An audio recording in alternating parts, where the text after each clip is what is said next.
Di sini kan chartnya teman-teman kelihatan ya. Kalau jangka pendek tadi saya barusan coba kulik-kulik dikit nih.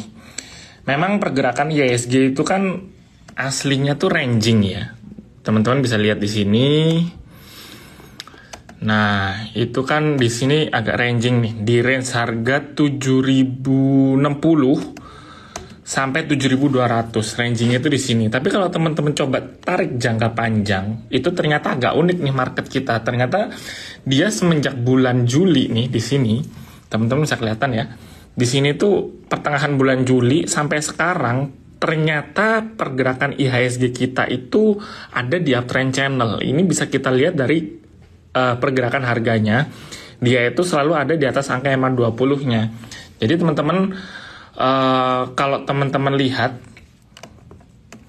nah di sini kalau saya coba lebarkan garisnya kan makin kelihatan jelas ya bahwa IHSG kita itu ternyata masih bergerak uptrend, walaupun memang sudah di angka 7.200 ini memang agak susah ditembus ya. Tapi kalau saya lihat dari rata-rata trading harian, trading value-nya untuk IHSG kita itu udah lumayan tinggi, which is itu ada 15 triliun per harinya. Dan kalau kita coba perhatikan, memang kita nge-reflect ya di beberapa waktu bahkan sebelum COVID, bahkan angka 15 triliun itu bisa dikatakan angka yang cukup besar untuk trading value harian kita. Jadi memang sepertinya investor itu masih cukup sering trading ya. Jadi mungkin teman-teman juga bisa memanfaatkan momen market kita yang misalkan kita lihat itu kan masih bergerak ranging, masih bergerak uptrend dari jangka menengahnya. Ya nggak apa-apa teman-teman kalau misalkan mau beli trading aja, karena kita melihatnya potensinya itu masih ada. As long as market kita masih solid, belum ada ya walaupun berita negatif sudah mulai keluar, tapi sepertinya dari kemarin tuh sudah mulai di pricing in, seperti harga bahan bakar minyak yang subsidi BBM yang dinaikkan sama pemerintah itu kan udah dari 2 minggu terakhir. Ketika beritanya keluar pun di awal minggu ini ternyata marketnya masih naik nih di sini nih, gitu. Nah, kalau ada yang mau tanya boleh ya, nanti akan saya coba bantu jawab. Pertama ada yang tanya RMKE sama SMMT. RMKE dulu ya. RMKE itu masih oke nih. Karena memang kalau kita lihat, aduh gambarnya terlalu ribet ya. Saya coba delete sebentar satu persatu biar teman-teman juga enak ngebacanya bareng saya ngebaca teknikalnya. Dimana RMKE itu ketika bulan Juli lah ya, bulan Juli Agustus saya beberapa kali mention juga RMKE pergerakannya memang masih bergerak uptrend, tapi ketika di akhir bulan Juli sampai awal-awal Agustus saya nggak begitu tertarik. Kenapa? Pergerakannya kan jangka pendek ini downtrend ya. Teman-teman bisa lihat di sini tuh downtrend, tapi dan sekarang pun juga masih bergerak ranging dari kemarin itu. Baru hari ini dia itu tiba-tiba break area resistnya di angka ini kan bisa dijadikan angka resisten ya, di angka 860 itu tiba-tiba hari ini jebret naik dengan volume beli juga tinggi, dan bahkan dia udah di atas angka EMA 20-nya yang garis warna hijau ini. Nah, kalau kita lihat apakah besok bisa naik lagi RMKE itu, kalau misalkan teman-teman coba lihat secara historisnya, ketika dia naik tinggi besokannya turun, ketika naik tinggi besokannya turun, naik tinggi turun, naik tinggi turun. Nah, dan turunnya pun ini pelan-pelan nih. Nah, teman-teman kalau misalkan nggak kekejar hari ini, misalkan telat beli nih, let's say teman-teman baru beli di harga 950 atau 960, hari ini kan tutupan 985 ya. Kalau misalkan telat beli, besok kalau ternyata ada pullback atau ada koreksi, lebih baik hati-hati. Kalau misalkan sempat untuk taking profit, lebih baik taking profit dulu. Karena kalau misalnya saya ngelihat dari historical harganya, bahkan yang jangka pendeknya pun teman-teman bisa lihat nih, ketika naik di sini turunnya tuh pelan, naik di sini turunnya pelan. Ini pun juga sama, turunnya tuh selalu pelan-pelan untuk RMKE, walaupun membentuk tangga ya. Nah, ini juga sama nih, naik turunnya pelan, ini naik turunnya pelan. Jadi maaf teman-teman. Jadi pergerakannya itu naiknya itu untuk RMKI biasanya 1 hari. Dan baliknya itu biasanya sampai ke bawah harga dia naik sebelumnya nih. Nah ini agak hati-hati nih, walaupun dia masih bergerak uptrend. Jadi enaknya kalau misalkan mau koleksi, saya pengen masuk nih, teman-teman berarti enaknya masuk ketika candlenya ini sudah di dekat-dekat garis MA20 yang warna hijau ini, baru boleh masuk. Kalau misalkan baru masuk sekarang, menurut saya udah terlambat gitu. Terus ada lagi yang tadi SMMT ya sekalian.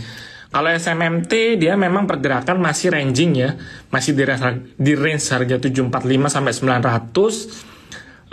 Hari ini pun juga udah di harga premium ya, di angka 900. Tadi sempat tertinggi itu ya persis di angka 900, tapi turun, ditariknya turun. Menurut saya SMMT ini masih berpotensi bergerak melemah sampai ke 745. Itu untuk SMMT. Lalu Pegas, ada yang nanya Pegas, boleh.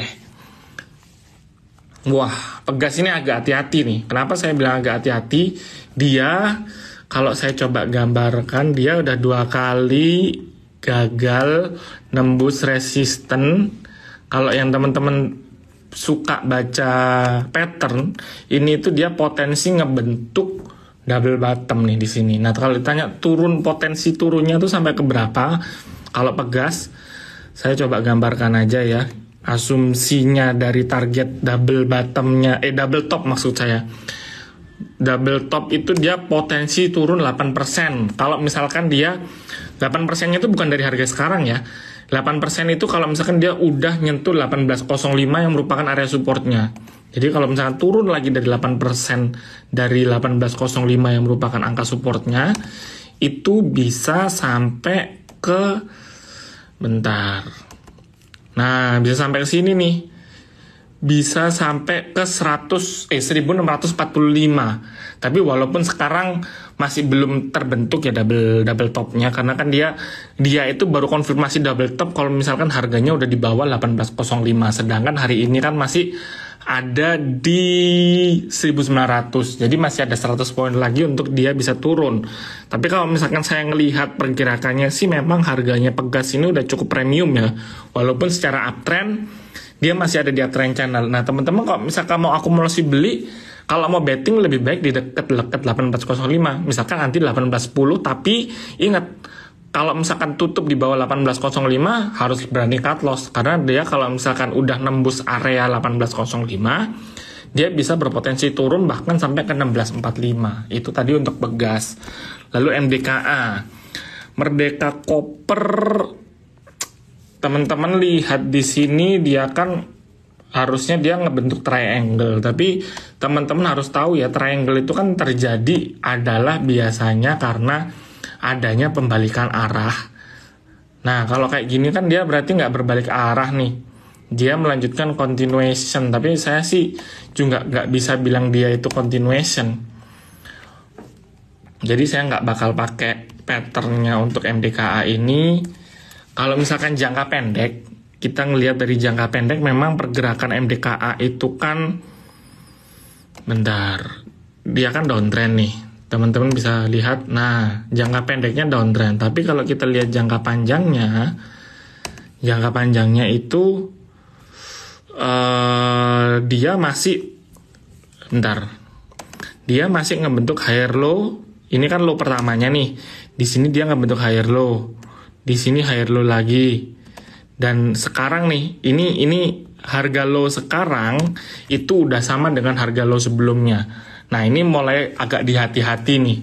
Kenapa? Karena kalau misalkan patternnya seperti ini, jadi dia udah mulai agak gagal ngebentuk uptrend channelnya, karena dia sekali ngebentuk higher low. Di sini sih higher low, tapi ketika turun di sini kan berarti uptrend channelnya udah kebanting nih. Dan di sini jangka pendeknya udah mengalami penurunan. Nah kita harus lihat nih, interesting point-nya MDKA berarti ada di area-area sini nih, di bawah angka 4000. Hari ini kan tutupan MDKA itu di 4020. Kalau ternyata besok dia masih bergerak melemah di bawah dan tutupan di bawah angka 4000, nah itu dia berpotensi beneran turun. Tapi kalau ternyata dia bisa stabil di atas angka 4000, Berarti dia masih ada potensi untuk bergerak naik gitu. Itu untuk MDKA. Raja.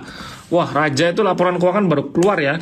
Kemarin minggu lalu saya blunder nih. Saya bilang Raja kayaknya bakal tidur lama, tapi ternyata ketika laporan keuangannya keluar, dia masih bergerak naik. Laporan keuangan kan juga angkanya cukup bagus ya. Jadi ya teman-teman tahu sendiri lah, yang punya Raja itu kan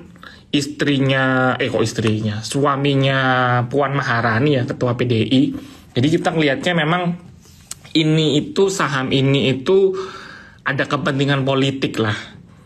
Jadi agak susah memang kita analisisnya, karena memang mungkin berita yang keluar hari ini untuk laporan keuangannya Raja itu bisa jadi. Tapi ya kalau misalkan kita murni melihat dari sisi teknikal, dia ada potensial upside. Tapi kalau misalkan saya mau beli lebih, mohon maaf teman-teman, maaf tadi sinyalnya agak error. Kita lanjut yang Raja ya. Secara teknikal dia cukup menarik untuk Raja ini. Karena kenapa saya bilang cukup menarik? Karena dia udah kembali di atas garis MA20-nya. Tapi kalau misalkan disuruh beli, saya masih belum berani dulu, karena dia masih baru 1-2 hari dia di atas angka MA20-nya. Jadi kalau misalkan ditanya mau belinya kapan, lebih baik saya tunggu kalau misalkan udah bergerak kayak gini. Karena misalkan udah telat 5 hari, 4 hari nggak apa-apa, as long as dia jauh dari MA20-nya, dia masih berpotensi naik. Nah, sekarang pun kalau misalkan lihat dari sini, lebih enak itu untuk Raja, lebih enak kalau teman-teman mau play safe, buy on breakout aja. Kalau misalkan dia bisa tembus di atas angka 1125. Nah ini, kelihatan kan teman-teman di sini 1125-nya. Gitu, itu tadi untuk Raja. Nah, kirain ada tukang bakso. Udah malam nggak ada tukang bakso. Bank BNI. Wah, tumben ada yang tanya big caps nih. Kalau misalkan ngomongin sedikit fundamentalnya perbankan, yang paling bagus secara laporan keuangan di bulan ke-7 kemarin itu adalah Bank Mandiri ya.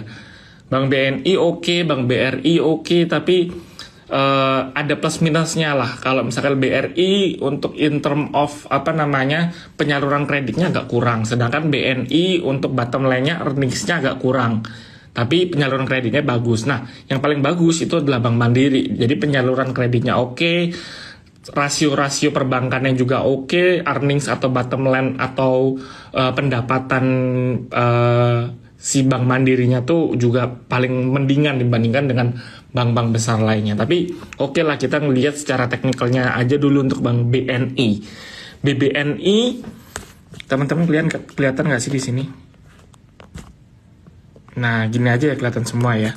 Oke, Bank BNI dia masih bergerak uptrend. Dia kemarin ketika deket-deket di garis ini tuh, saya coba bikin garis ini tuh bisa dijadikan angka supportnya nih di sini nih, 8275 atau 8 diskon lah 8250 gitu. 8250 bisa dijadikan area supportnya. Kalau misalkan tanya mau beli, nggak apa-apa beli sekarang, masuk sekarang, karena saya ngelihat dia berpotensi rebound. Kalau misalkan pergerakannya uptrend sini, saya lebih enak lihatnya itu garis MA20-nya saya jadikan sebagai sebagai cushion atau sebagai batas support yang ngikutin dari harga sahamnya gitu. Dan bahkan kalau misalkan kita lihat ya, dari Bollinger Band itu kan juga bisa dijadiin. Nah, ini dia udah di bawah angka. Kalau misalkan melihat Bollinger Band itu kan enak kalau misalkan teman-teman mau beli itu ketika dia udah mulai potensi bersinggungan di MA20-nya. Dan sekarang dia potensi bersinggungan. Kalau teman-teman mau masuk untuk Bank BNI, nggak apa-apa, target price-nya berapa. Kalau misalnya kita ngeliat dari historis, paling tinggi dia ada di angka 9.225. Bumi. Nah, Bumi itu saya udah nggak bisa ngeliat teknikalnya ya. Karena memang sky is the limit kalau Bumi ini.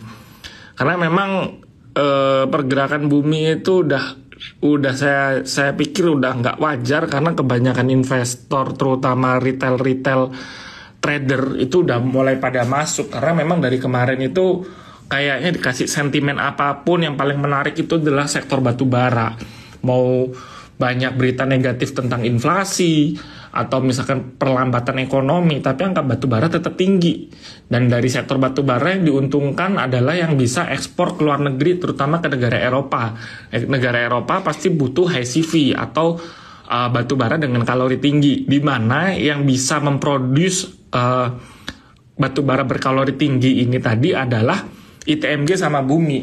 Nah, kalau misalkan kita lihat ITMG pergerakannya melempem, nggak lucu. Sedangkan bumi dari sisi fundamental makronya aja udah bagus, apalagi dari sektor dari emitennya sendiri yang dia dibilang berusaha untuk ngebayar utangnya. Nah, teman-teman untuk detailnya untuk bumi pasti bisalah cari di internet juga, kayaknya banyak artikel orang-orang yang ngebahas tentang bumi. Tapi saya ngelihat dari sisi teknikalnya aja dulu. Dari teknikalnya untuk bumi, dia itu walaupun kalau dilihat harganya udah tinggi belum. Yang menarik itu kita kalau udah kayak gini, kita itu cuman bisa ngelihat dari volumenya aja. Ketika bumi itu ke-create nih volumenya di angka-angka 100 itu kan merupakan interesting point-nya ya. Teman-teman bisa lihat di sini tuh volumenya beli semua, nggak ada yang jual. Jadi orang asumsi ketika break 100 dia pasti bakal terbang tinggi. Oke, dia bakal naik. Kelihatan nih volume belinya yang warna hijau ya, itu makin tetap banyak, tapi makin kesini orang-orang jadi manfaatkan untuk trading jangka pendek. Nah, makin kesini mulai rata nih, satu hari hijau terus merah, hijau merah, hijau merah. Nah, ini kan hijau merah, kemarin hijau terus merah. Ya kemungkinan as long as dia di atas garis MA20-nya, garis yang warna hijau ini, dia masih solid bergerak uptrend. Tinggal pertanyaannya kalau misalkan mau masuknya di harga berapa. Nah, kalau misalkan ngikutin MA20-nya, nunggu dia rebound di MA20-nya kan agak lama nih. Dia MA20-nya sekarang ada di angka 160, sedangkan hari ini udah di atas angka 200. Kan kalau misalkan nunggu 40 angka kan agak jauh. Dan kalau misalkan kita lihat, dia nggak pernah mendekati MA20-nya. Dia pasti sebelum deket MA20 rebound. Di sini rebound. Nah, sekarang mungkin ketika bumi nanti balik, ya let's say 190, nah itu teman-teman udah bisa manfaatkan untuk akumulasi beli. Tapi kalau misalkan teman-teman udah jual, udah masuk 150, terus jual di 170, mau masuk lagi, lebih baik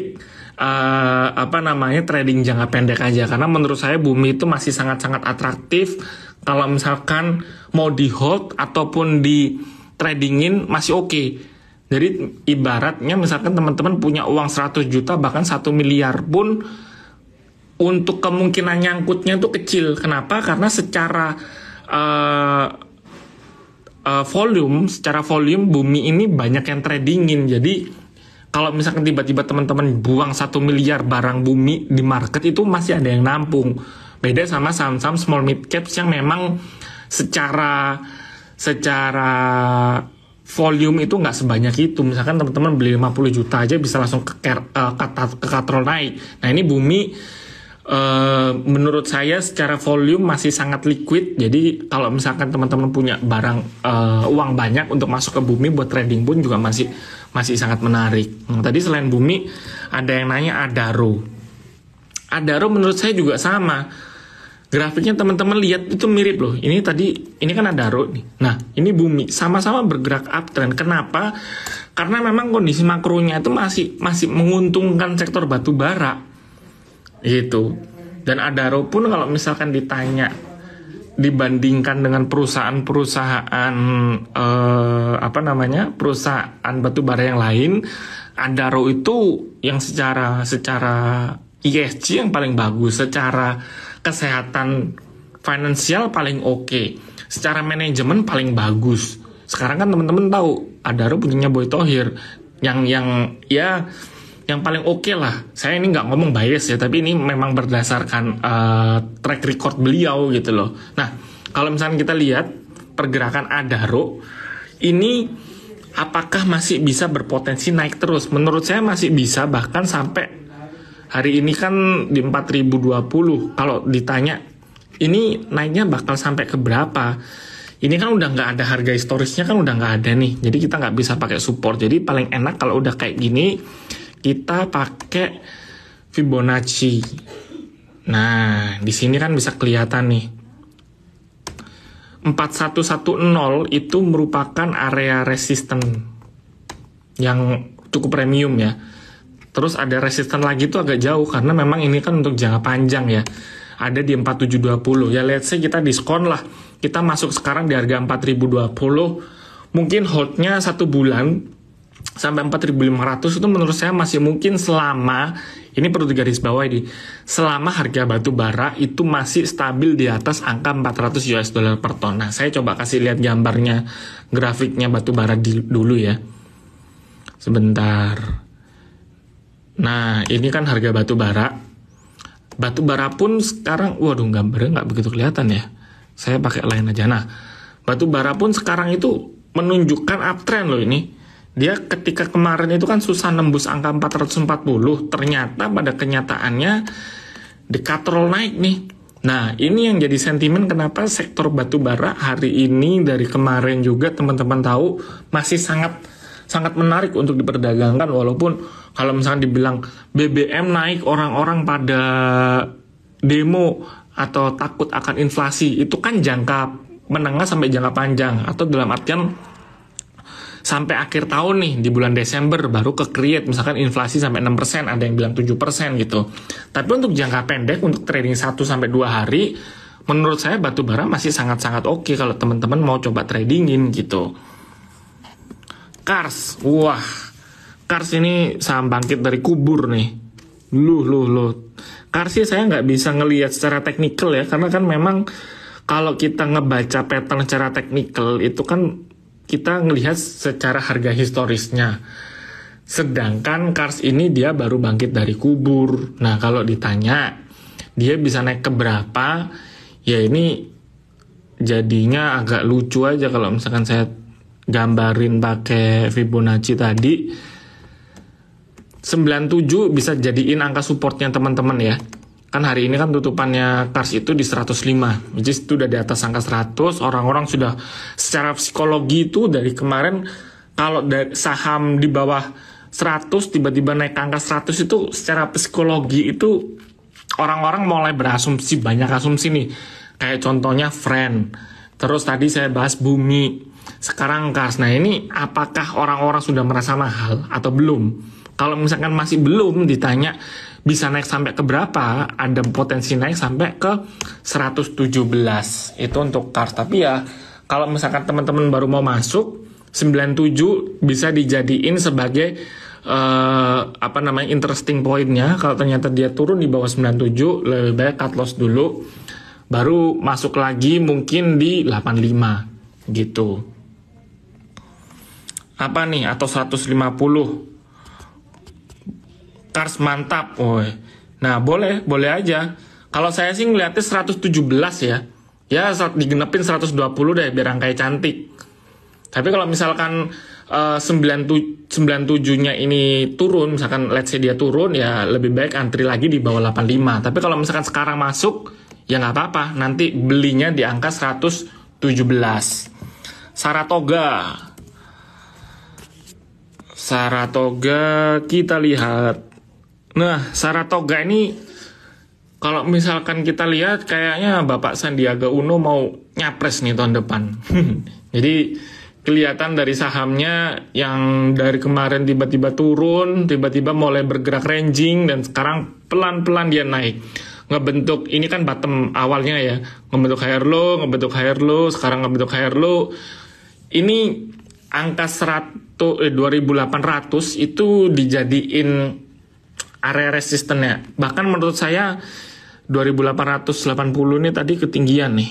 Nah, jadi kemarin dia baru aja break resisten di angka 2800, makanya hari ini turun. Jadi orang-orang asumsinya harganya udah premium. Untuk jangka pendek memang dia kan pergerakannya sideways nih di ring 2500 sampai 2800. Tapi kalau ternyata hari ini tutupannya itu kan di 2840 nih, potensi sih menurut saya Saratoga masih bisa bergerak naik.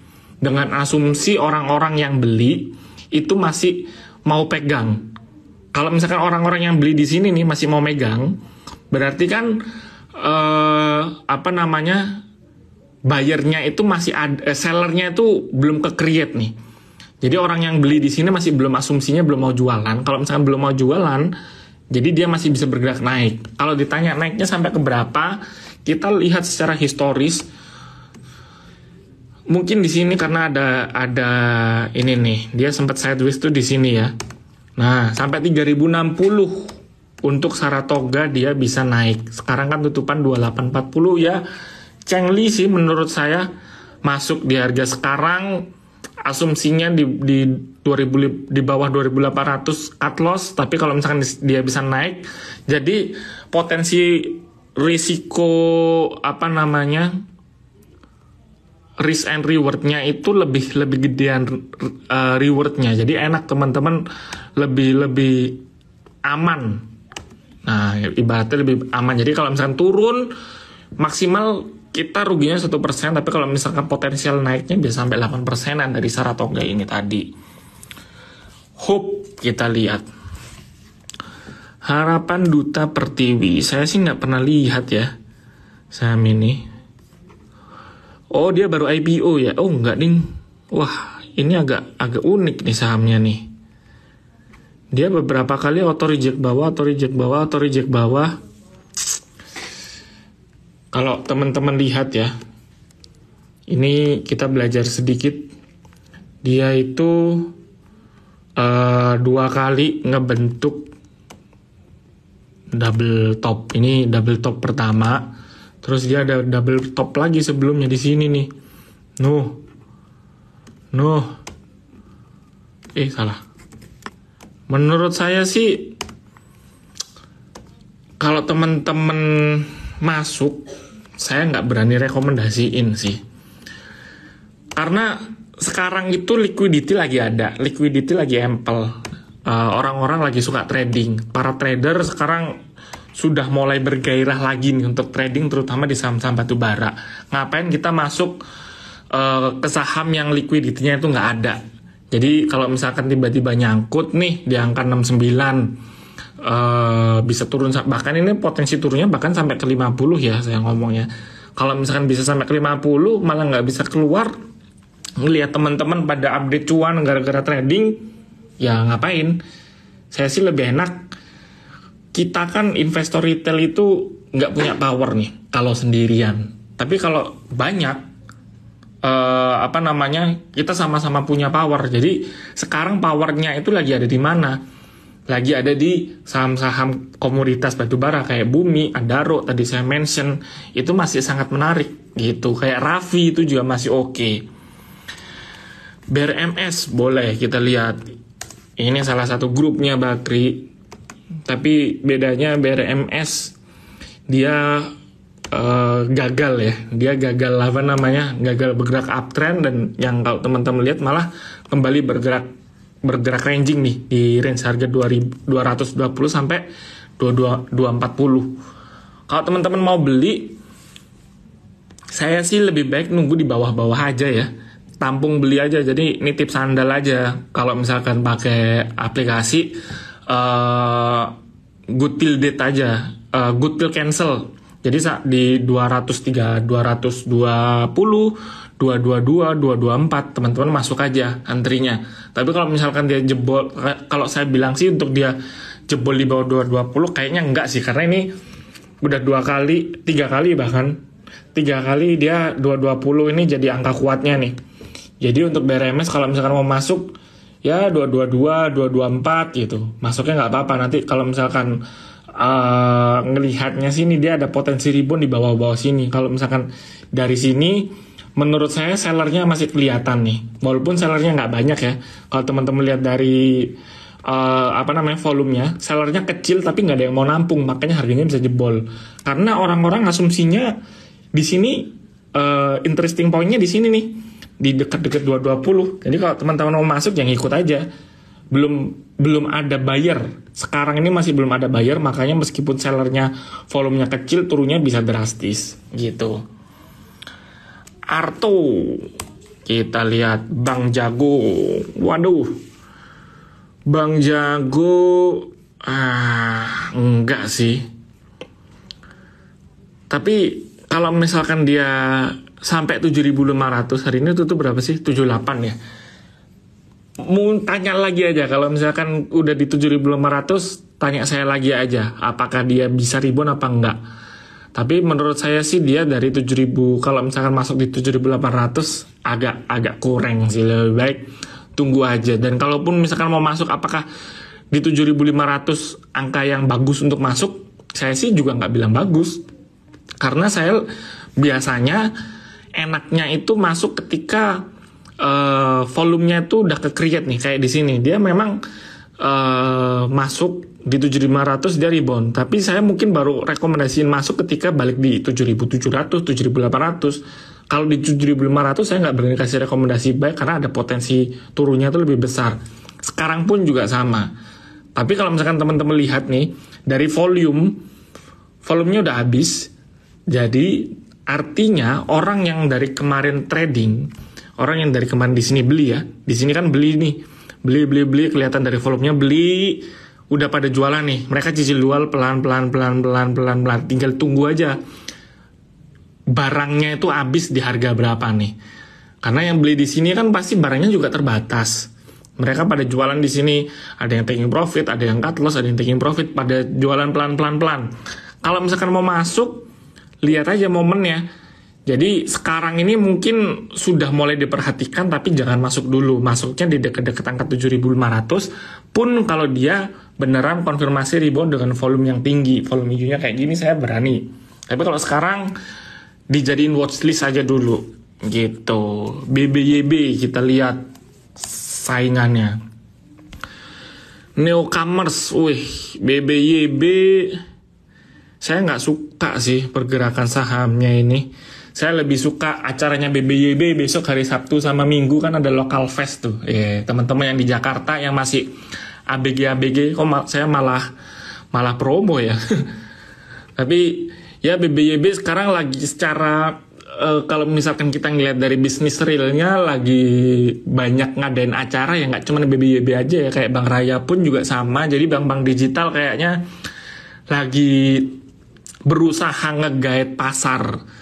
Tapi kan agak uniknya bank digital tuh kan kemarin bilangnya kita mau melakukan penetrasi terhadap masyarakat kalangan menengah ke bawah yang nggak pakai aplikasi digital. Nah tapi lucunya kayak besok nih acaranya BBYB, acaranya Bank Newcomers yang dia ada kayak jualan baju thrifting sama band lokal yang hari Jumat Sabtu Minggu di Senayan. Itu kan segmennya anak-anak muda yang mereka pun sudah melek teknologi, dan saya yakin anak-anak let's say yang datang itu mungkin anak-anak umur 20 sampai 30-an, di mana anak-anak itu ya dalam tanda kutip kok kalangan menengah lah, at least mereka pasti punya aplikasi BCA Mobile atau aplikasi bank-bank besar lainnya yang ada mobilenya, kayak misalkan ya at least mereka pasti punya OVO, punya GoPay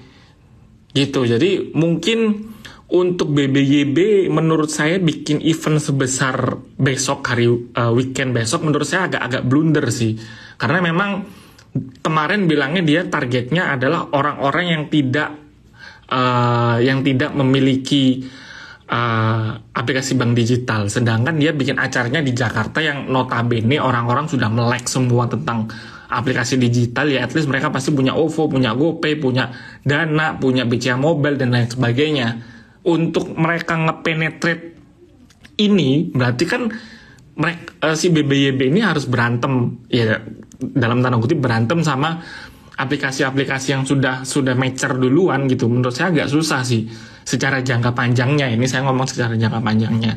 Tapi misalnya kalau dari teknikalnya gimana, balik lagi saya nggak begitu suka karena volumenya nggak ada, pergerakannya turun. Jadi teman-teman lebih baik cari saham yang lain aja dulu gitu. Buka ini dia ngebentuk double top, tapi kemarin saya habis ngitung-ngitung harusnya sekarang itu ini kan double, ini kan itu pertamanya, top pertama ini top keduanya. Saya habis hitung-hitung dia itu harusnya sekarang, nah bener, sekarang ini udah di area supportnya nih. Jadi harusnya ada potensi rebound, reversal pattern nih di sini di 278. Jadi kalau misalkan teman-teman mau coba masuk, spekulasi beli untuk buka nggak apa-apa, tapi jangan terlalu agresif dulu karena dia masih belum solid untuk bergerak reboundnya. Selis, ada yang nanya selis boleh. Selis, wah selis ini agak unik nih, selis nih. Selis itu kan baru itu ya, project terbarunya dia bikin motor listrik. Walaupun harga motor listriknya kalau menurut saya nggak mahal ya, 20 jutaan. Mungkin teman-teman ada yang lebih tahu harga motor listriknya berapa. Ya walaupun nggak semahal motor listriknya Wika yang 35 juta, bahkan hampir 40 juta. Tapi menurut saya itu katalis jangka panjang. Itu nggak bisa dijadiin momentum teman-teman, oh kita masuk beli. Karena itu baru reflect kan mungkin ya 5 tahun dari sekarang gitu. Ini kan masih baby project, jadi project jangka panjangnya ini sekarang masih baby stepnya tuh sekarang gitu. Jadi menurut saya agak nggak relate sih kalau misalkan ada berita jangka panjang kita jadiin momentum untuk beli jangka pendek gitu.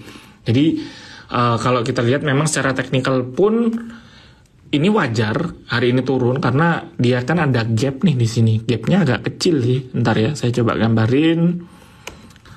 Gapnya itu di sini nih. Nah, di range harga 206 sampai berapa? 214 doang. Dia berusaha ditutup. Menurut saya kalau misalkan teman-teman mau beli, baiknya di bawah angka 200. Ya mungkin di 198, 196. Tapi kalau saya sih berani masih kalau volumenya kayak gini terus. Tapi kan kalau saya ngeliat secara historis volumenya nggak ada nih. Volumenya nggak ada cuma 2-3 hari. Berarti ini dari hari kapan nih? Tanggal 5 itu berarti hari Senin, cuma hari Senin Selasa naik volumenya tinggi, habis itu hari ini dibuangin. Ya kita lihat aja besok kalau misalkan ternyata dia bisa stabil di atas angka 200, masih cukup menarik. Tapi kalau misalkan asumsi mau beli lebih baik di bawah angka 200 gitu. Dewa apakah masih banyak yang trading? Kita lihat dari volumenya. Nah, masih banyak. Volumenya masih tebel nih. Jadi meskipun hari ini turun, tapi turunnya karena sudah di interesting point di 88 ya. Jadi ini kan area resisten nih. Orang-orang merasa udah premium, jualan dulu. Nah, kalau ditanya yang trading masih banyak, menurut saya masih banyak. Dan yang keluar hari ini itu nggak semua orang yang beli di sini nih. Gitu. Jadi orang-orang yang beli di bawah 70 itu mungkin beberapa masih ada yang hold, terus yang beli di atas 80 juga beberapa masih pada berekspektasi bakal bisa sama kayak bumi sampai ke atas angka 100. Jadi kalau teman-teman mau masuk nggak apa-apa, dan bahkan hari ini pun tutupannya tuh kan ditarik naik. Tadi harga terendahnya lowestnya 85 tapi closing di 89. Jadi ditarik naik. Menurut saya potensialnya offset untuk Dewa ini masih ada. Jadi mungkin saya masih agak suka ya untuk Dewa ini tadi. Pegas tadi udah sempat saya bahas, Pegas itu agak hati-hati karena dia nggak bentuk berpotensi nggak bentuk double top di sini. Kalau misalkan dia pergerakannya makin turun, kalau ditanya apakah dia bergerak uptrend, ya kalau misalkan saya ngebacanya dari EMA 20 sih memang masih uptrend. Tapi kalau misalkan saya ngelihat dari patternnya ini udah nggak menarik ini nih. Patternnya nah ini kan kelihatan jelas kan ya. Nah ini kan udah 2 kali naik, turunnya dalam, abis itu mental naik lagi, turun lagi. Nah kalau misalkan teman-teman mau masuk harus agak hati-hati nih kalau ternyata dia tutupan di bawah angka 1805 gitu. ESA boleh kita coba lihat. ESA masih uptrend jangka pendek. ESA ini mana menurut saya menarik nih, saya suka dari kemarin. Kenapa? Karena naiknya pelan-pelan, turunnya pun juga lucu nih, unik nih. Jadi kalau teman-teman mau beli, biar gampang sekalian belajar belajar taktikal, gambar garis aja di bawah ini dijadiin batas supportnya dia untuk si ESA ini, karena dia beberapa kali kan ketika dari awal bulan Agustus ya, berarti jangka pendeknya dia ngebentuk low di sini, ngebentuk higher low, sekarang turun. Mungkin 1-2 hari lagi dia masih melemah, baru teman-teman masuk, hajar, sikat langsung karena dia potensi bergerak naik. Karena saya kalau ngelihatnya ESA ini enak nih buat trading jangka pendek gitu. Itu untuk ESA. MTEL sama MTEK. MTEL saya nggak suka ya. Nah, MTEL baru hari ini jebol. Walaupun dia bergerak uptrend, tapi teman-teman lihat kenapa saya bilang nggak suka, karena volumenya tuh nggak ada, walaupun dia hijau, tapi kayak menurut saya ini ada yang maintain. Jadi lebih baik dihindari. Kalaupun masuk, nggak bisa masuk lebih dari atas angka 10 juta untuk MTEL. Jadi lebih baik cari yang lain lah. MTEK. Nah, selain MTEL ada MTEK. Kalau MTEK sendiri sekarang memang lagi di area-area support ya. Agak-agak mengkhawatirkan nih sekarang MTEK ini, karena dia area-area supportnya beberapa kali dijebol. Apakah dia bergerak sideways? Sekarang masih sideways, tapi ke depan kita lihat kalau dengan pergerakan seperti ini lebih besar kemungkinannya dia malah mengalami penurunan ketimbang dia reversal bergerak naik lagi gitu. Jadi kalau misalkan mau masuk MTEK saya sih nggak mau kasih rekomendasi buy dulu gitu. Medco, boleh Medco. Salah. Kok pakai O? MEDC. Medco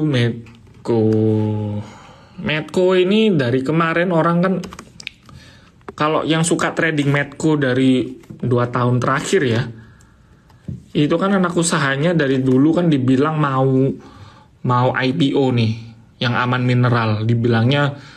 Bahkan dari COVID kalau nggak salah dia mau IPO, tapi ternyata nggak ada kejelasan, mau IPO lagi nggak ada kejelasan. Nah, Medco ini menariknya manajemennya, jadi IR-nya, investor relationship-nya dia, jadi perpanjangan tangannya si Medco terhadap investor itu dari dulu nggak pernah mau untuk, bukan nggak pernah mau ya, jarang banget dia mau untuk melakukan public expose.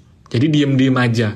Nah, belakangan ini Medco tiba-tiba IR-nya itu, manajemennya itu sering nih ngadain public expose. Jadi sering meeting sama investor-investor besar kayak fund manager, sering diundang gitu. Jadi orang-orang kan jadi berasumsi, wah kenapa nih kok tiba-tiba pada sering melakukan pertemuan sama investor-investor.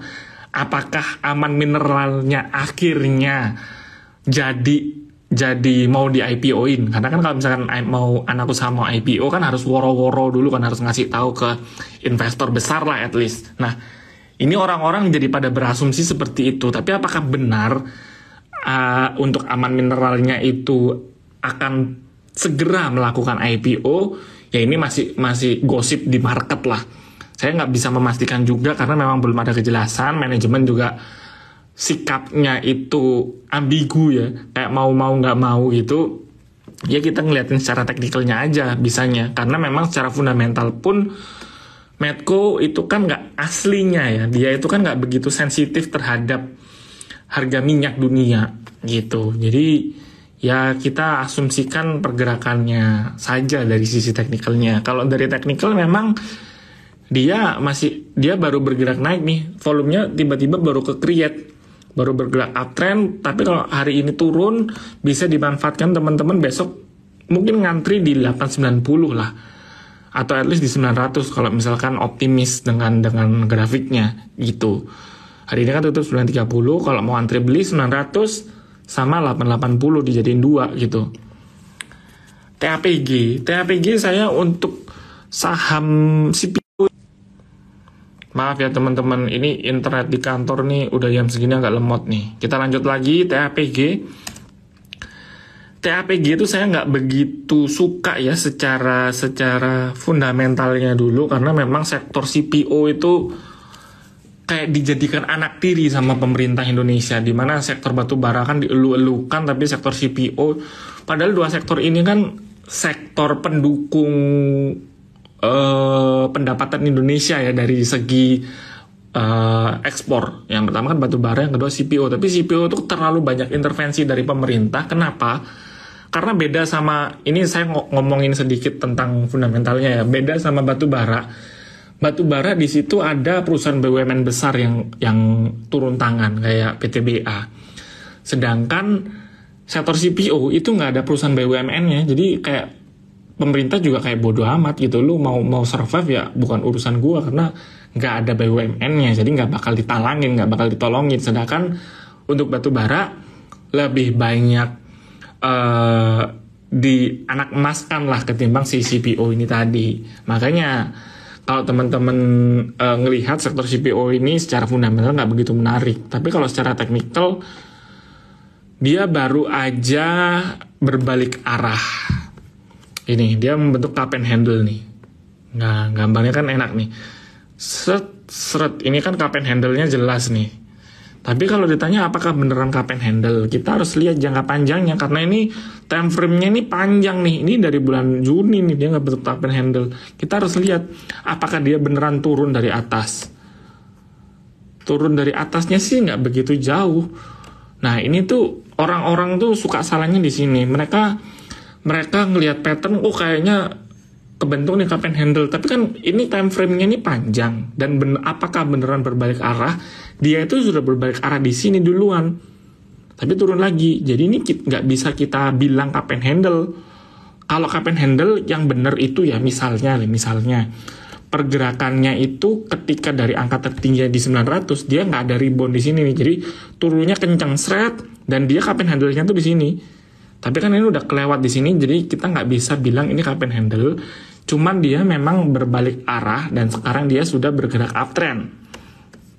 Kalau ditanya pergerakan uptrendnya sampai ke berapa, ya ini mungkin jangka panjangnya bisa sampai ke 925 nih di sini. Tapi untuk jangka pendeknya mungkin sampai ke 800 lah. Hari ini kan di angka 750 ke 800 ya oke lah, cenglilah.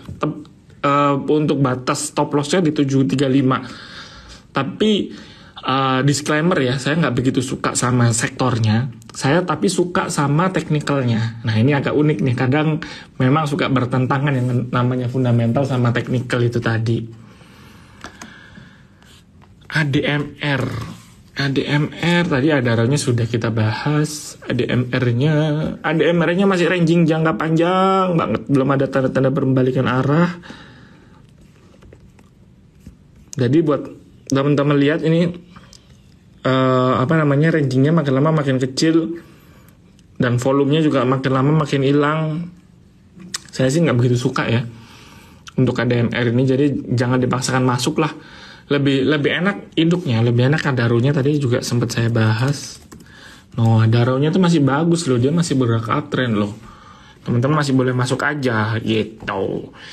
ITMG Indi United Tractor ADMR, wah buset, saham batubara semua ya. Masukin sekalian bumi karena saya saya ngikutin flow aja, karena orang pada ngomongin bumi, create market volumenya ada, ya udah nggak apa-apa, kita masuk aja sebagai investor retail. Kan kita nggak bisa membentuk harga, kita kan cuma bisa following the trend aja. Sedangkan trennya Adaro sama bumi lagi tinggi gitu. Harum gimana? Harum sama Doit ya. Harum dia patah arah nih. Patah arahnya dalam kondisi positif ya. Karena memang kalau teman-teman lihat, bentar ya.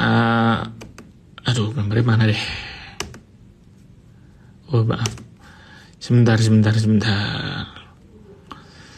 Dia si Harum ini kan dia jangka pendeknya downtrend nih, teman-teman. Di range downtrendnya tuh di sini.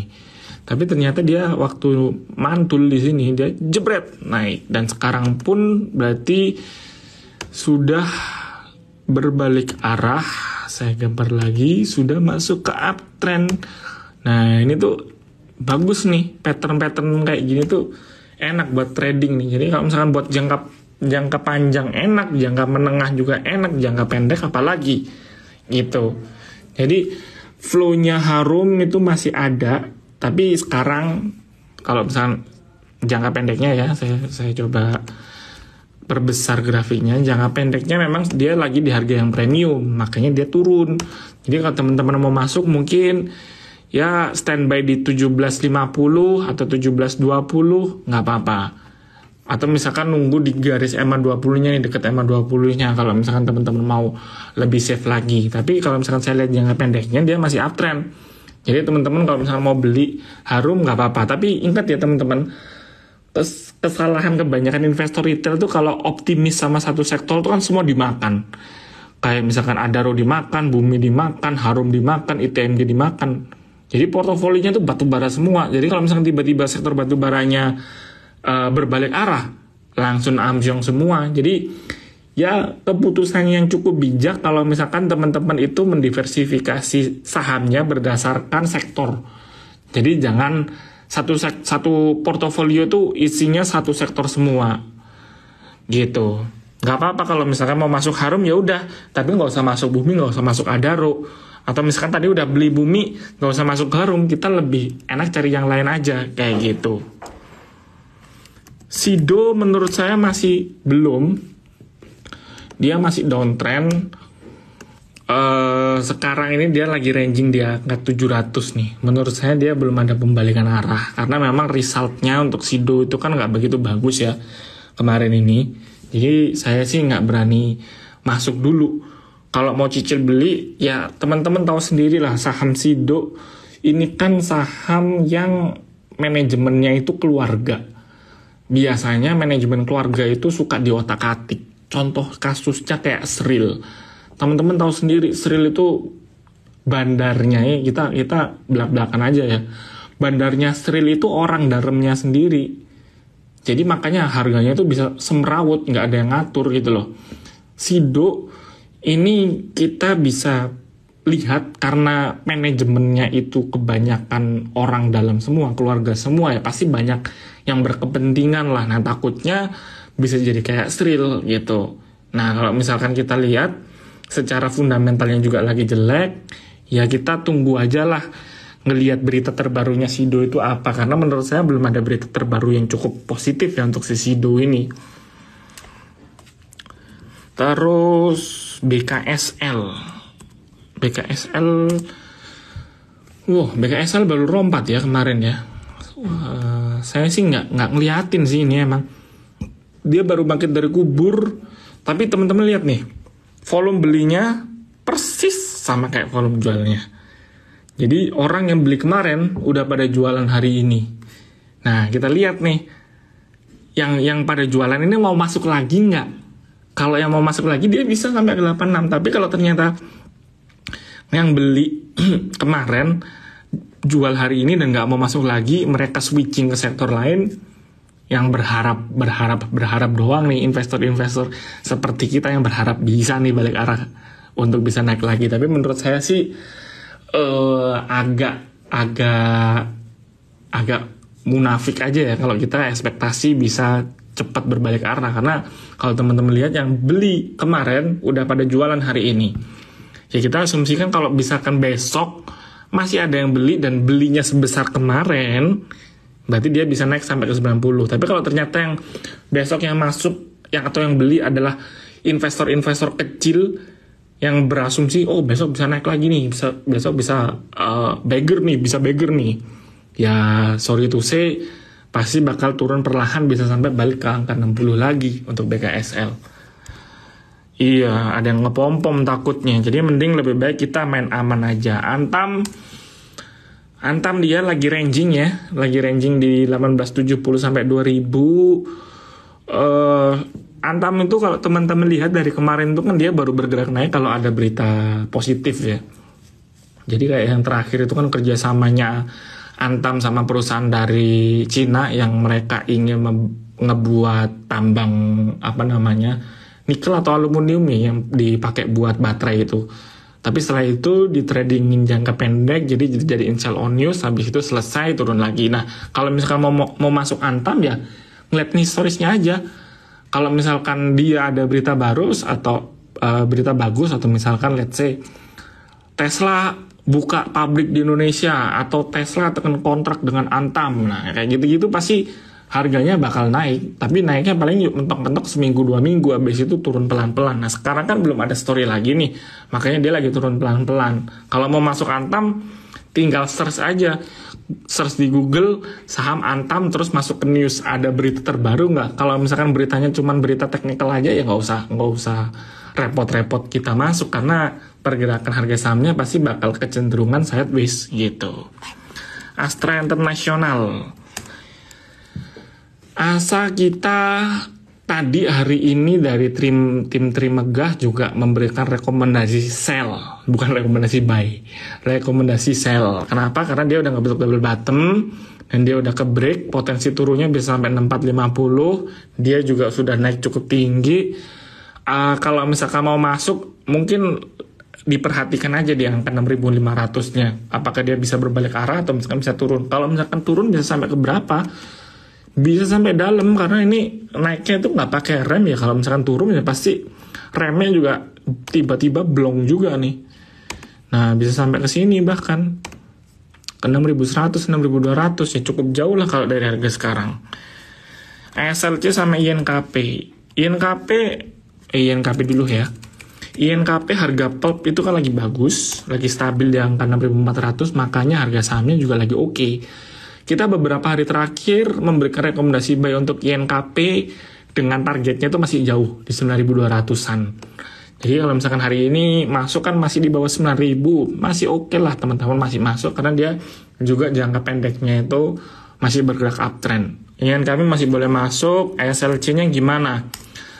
SLC dia, nah SLC ini agak menarik nih. Kalau misalkan kita ngeliat secara historis, ini kan dia turun nih. Tapi ketika dia nyentuh sini, jebret naik. Ini juga sama nih, turun pelan-pelan, naik jebret. Jadi teman-teman tinggal tunggu waktunya. Telat 1 hari nggak apa-apa. Di hari kedua kita asumsikan udah punya barangnya, habis itu dia bisa ranging naik. Itu untuk SLC. Jadi SLC mungkin besok, Kamis atau Jumat, boleh diperhatikan terus, karena dia ada potensi untuk bergerak naik. Dan kalau naik dia bisa loncat nih, bisa kayak roket, bisa 1, 2, 3 naik jebret, habis itu turun pelan-pelan. Nah, ketika turun pelan-pelan barulah teman-teman melakukan aksi akumulasi jual gitu. Medco tadi udah. Goto, beberapa ada yang tanya Goto ya. Goto sekarang lagi di area-area support. Teman-teman kalau misalkan mau beli sih aslinya oke. Tapi saya lagi nggak suka sektor teknologi. Saya nggak begitu atraktif sama sektor teknologi karena memang ya Gotonya sendiri kan laporan keuangan juga lagi jelek ya. Kemarin juga minggu lalu saya mention ke teman-teman, manajemen lagi bakar duit, lagi melakukan ekspansi bisnis, lagi melakukan investasi macam-macam terhadap pengembangan teknologi dan lain-lain dan bla bla bla yang bahasanya sangat sulit kita mengerti sebagai investor retail. Ya gampangnya gini, kita kayak lagi PDKT ke orang, tapi ini orang kayak ngomongnya banyak deh, tapi intinya tuh apa? Intinya lu mau naik apa enggak? Kan pertanyaan gitu. Kalau kita coba buka, kayaknya dia belum mau naik deh sahamnya. Ya lebih baik kita hindari dulu. Walaupun memang untuk jangka panjangnya oke. Tapi kan kita kan trader, jangka pendek aja. Jangka pendeknya masih belum menarik sih untuk Goto gitu. Oh iya, mau jam 9 makin rame, kebiasaan nih emang. Udah deh kita perpanjang sampai 10 menit deh. 21.10 nih. Masalahnya saya di kantor nih, nggak kayak kemarin. Kemarin saya di rumah enak. Ini di kantor sendirian, ada setan nggak lucu. Beps sama Becap. Beps ini ada ininya loh, teman-teman lihat nih. Dia itu ada market makernya. Kita udah malam, kita gosip-gosip dikit. Ada bandarnya nih. Kenapa saya berani bilang ada bandarnya? Pergerakannya banyak. Secara, kalau misalkan perhatikan ya, tipikal saham ada bandarnya itu secara candle, dia tuh banyak shadownya. Berarti satu hari dia bisa naik tapi ditutup pasti nggak jauh dari harga opening. Gitu. Biar orang-orang tuh banyak yang ketipu nih. Jadi masuk di harga tinggi pada beli, dia ditarik diturun naik lagi. Pada asumsi beli lagi, mereka bandarnya ngarep si kita investor retail buat average, dinaikin lagi, diturunin lagi, naikin turunin. Dan ini pun juga kelihatan di sini tuh rapi banget. Nih, pergerakannya itu rapi nih, volumenya tuh rapi. Misalnya kita contoh apa deh? Adaro deh. Ini kan naik turun. Sedangkan BEPS nih rapi banget. Ini kan kayak nggak masuk akal gitu loh. Kayak misalkan 1.000 orang yang masuk bisa serapi ini, pasti yang market makernya itu nggak sampai 5 orang. Jadi pada tektok pada nyopetin duit-duit kita investor retail. Jadi kalau teman-teman mau masuk ya hati-hati saja.